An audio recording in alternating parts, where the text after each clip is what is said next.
Oh hey, welcome to another edition of Socrates Explained Somewhere. My name is Socrates, and I like to go everything. So about last week this time, I had a stroke, and that was fun. At least I'm back here on the eye. Beautiful ships, and 2 days ago on Saturday, I even went back on stage in a comedy park show. Let's take a look, shall we? Can you put your hands together and make a lot of noise for Socrates? Come on. Ah, perfect. You're doing well. Perfect. One more time. Yay! Thanks so much. Give it up there, Alex. Give it up for Andrew. Give it up, Alexandru. Yeah, appreciate that over there. Yeah, join the show if you want. So my name is Socrates. I am an American. Nothing? Not even the side people in the park appreciate you anymore if you're an American. I didn't appreciate America either. I left, you know. They like to say, if you don't like it here, get the fuck out. They're right, you know. I got the fuck out 14 years ago. Happy ever since. I don't know if you've been paying attention to the U.S. at all. It's interesting. You know the Dutch word gezellig? It's not like that. Gezellig is this wonderful warm thing we all do as a group, like coming out to a park, making a park comedy show, little babies squeaking in the background. Yeah, stealing our money. See that? Thanks, kid. It changes if one of us pulls out a gun and starts shooting around, you know? Ongezellig. A while ago, Donald Trump, I don't know if you've heard of him. He'd be unhappy if you didn't.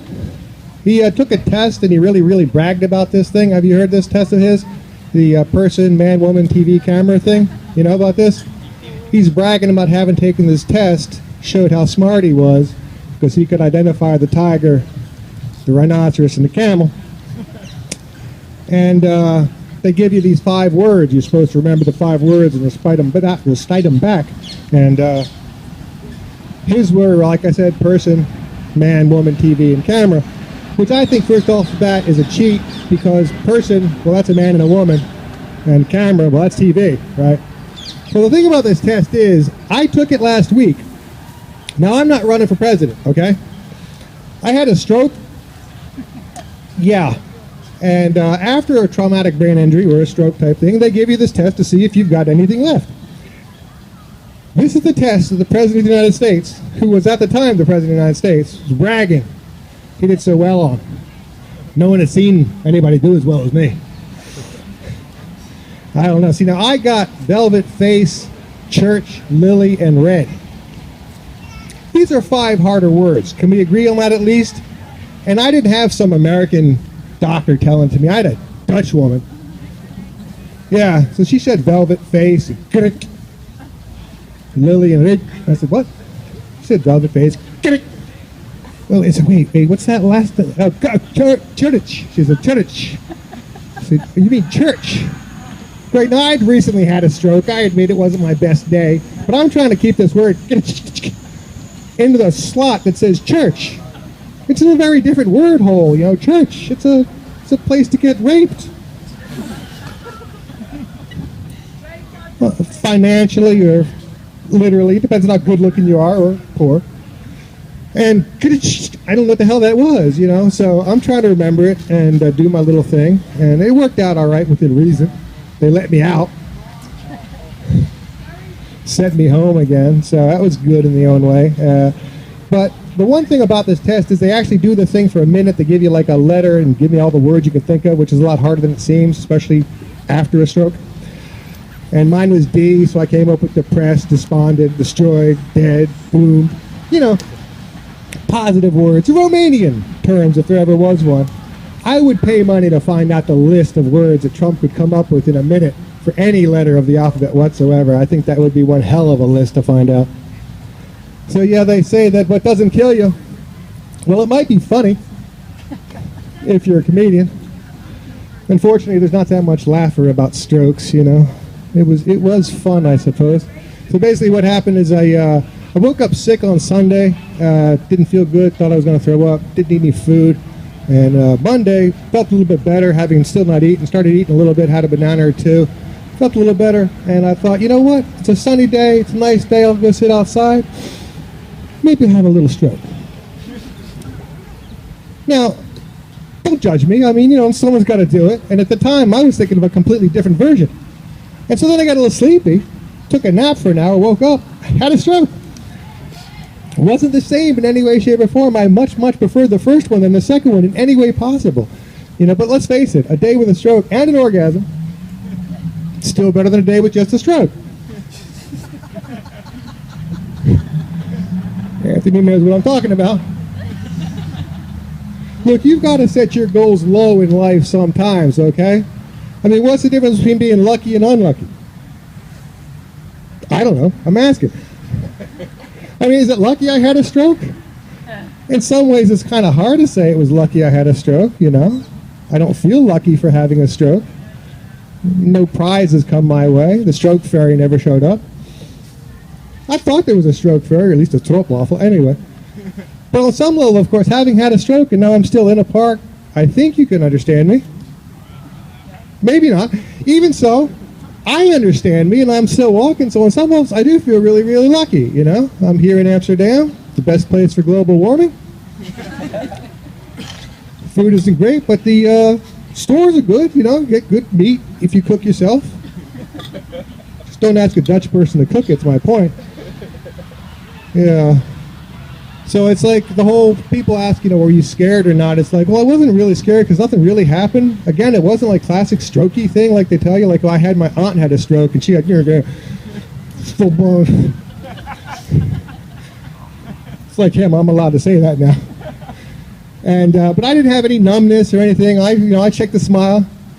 It was as good as it gets. You know, I was like, that's as good as it gets. You know, but I couldn't really walk right. I thought maybe I had drunken leg or something. I thought it'd go away, and it didn't go away. You know, so like I said, over time, if it happens to you, you should call the ambulance. That's one of those weird things with an ambulance. When I broke my arm, I called for an ambulance, and they told me to take a taxi. You call up, you tell them I think I had a stroke. They'll be like, oh, right there. There you go. Just sit tight. We're coming. And yeah, so apparently there was some medicine they could have given me early, but I didn't get that quick because it took me 6 hours to figure out, hey, maybe I had a stroke. Well, it was afterglow, you know, I had just jerked off.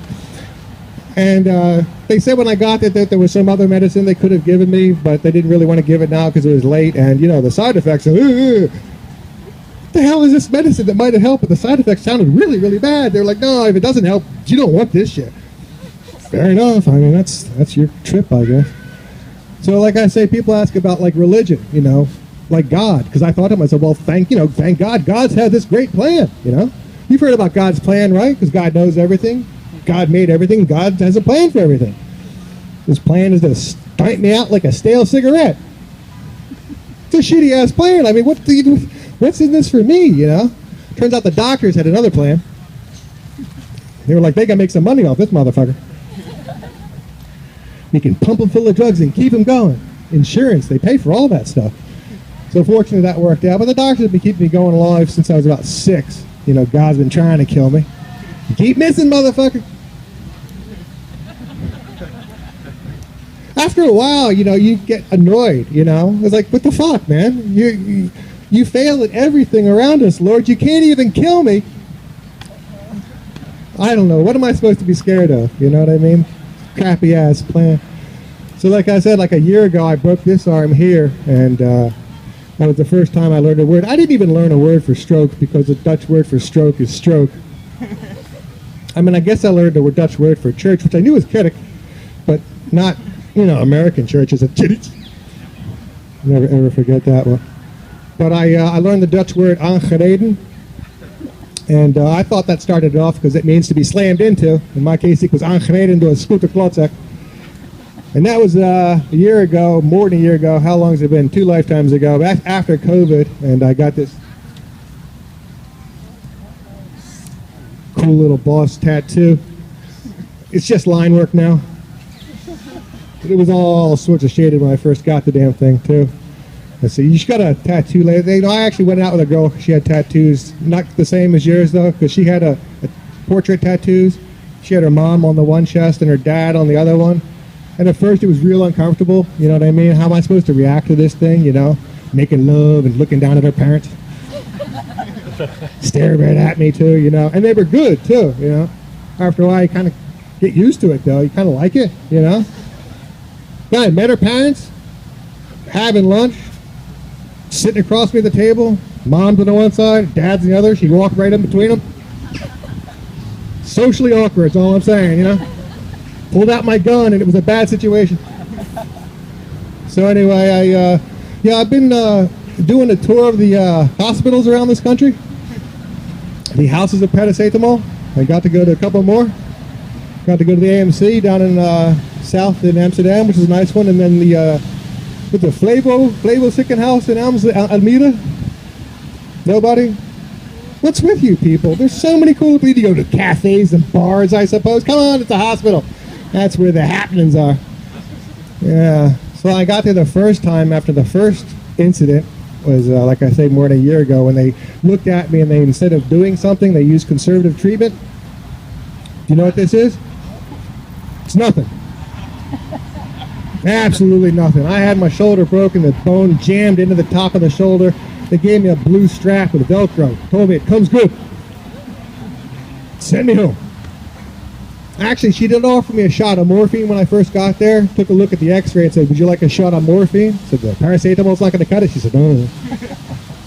Took the shot of morphine because that was the best thing. I don't know if anybody else done morphine. Anybody? Any morphine people? You have? Fun drug, right? It's like a warm hug on a cold night, isn't it? Were you doing it for fun or were you hurt? You were hurt, yeah. That's the thing about some of these drugs. They kind of balance well with an injury, you know what I mean? It's like morphine does really well with an injury, you know. But if they offer you the morphine, take it from me. Say yes. Before I was leaving, she said, would you like another shot of morphine? I took it from me. I said yes. It was the best thing that happened at that point, you know. They gave me Oxycontin and constantly told me I shouldn't take it. What the hell am I supposed to take? Well, paracetamol, ibuprofen. I take 1,200 paracetamol a day and 400 ibuprofen. They say that's too much. What the hell do you want me to do? Oxycontin. It's a logical Dutch logic circuit there is what that was. And so they sent me home and told me to exercise the arm. So it's like, this has actually gotten good finally. I only have one major injury at a time now. But it only went up about this high for like a long time. So they told me to like keep pushing it. So I'd like push it up like this and in my backyard, wave to my neighbors. Get a really bad vibe from people after a while, which sucked, you know, because I'm a nice guy. They all thought I was a Nazi. I explained to them what happened. They thought I was a disabled Nazi. After a while, I went back to the doctor and said, hey, doc, this is not coming good.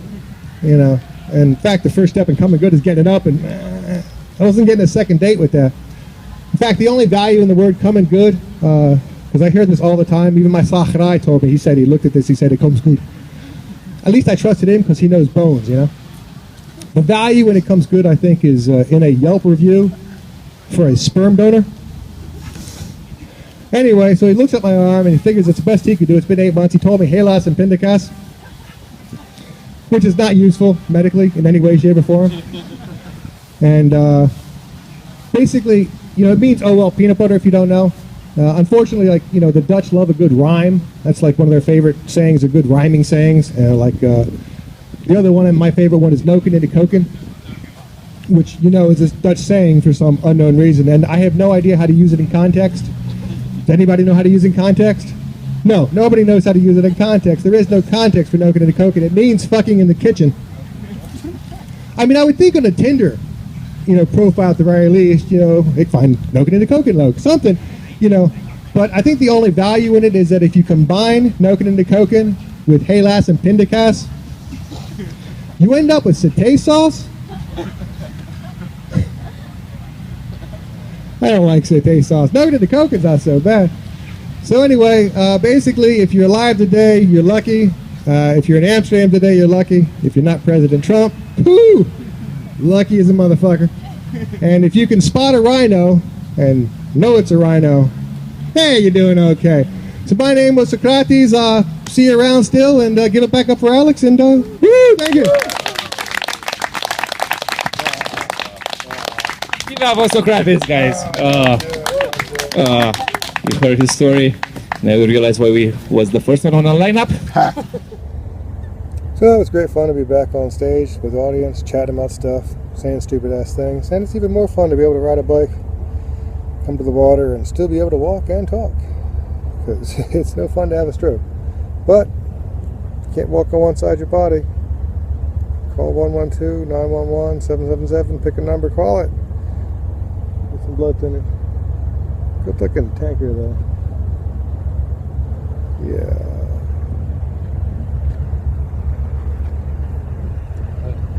Right. Good looking dog.